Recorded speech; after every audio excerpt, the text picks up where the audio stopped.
270 kilo ഭാരമുയർത്തുന്നതിനിടെ balance തെറ്റി ഭാരം കഴുത്തിലേക്ക് വീണ് 17-കാരി തൽക്ഷണം മരിച്ചു. ദേശീയ ജൂനിയർ ഗെയിംസിൽ സ്വർണ്ണ മെഡൽ നേടിയ താരത്തിനാണ് ദാരുണാന്ത്യം.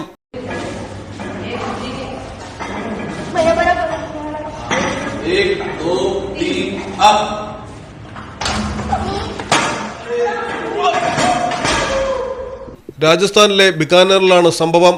യാഷ്തിക ആചാര്യയാണ് മരണപ്പെട്ടത്.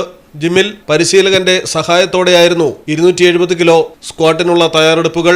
വെയിറ്റ് ബാർ തോളിലെടുത്തതിന് പിന്നാലെ ബാലൻസ് തെറ്റി ഗ്രിപ്പിൽ നിന്ന് തെന്നിമാറിയ ബാർ യാഷ്തികയുടെ കഴുത്തിൽ വീഴുകയായിരുന്നു.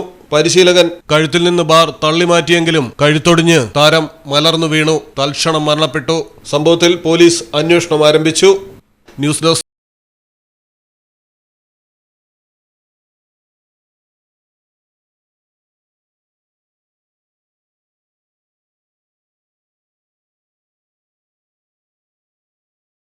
Designer jewellery, Calicut road, Perinthalmanna.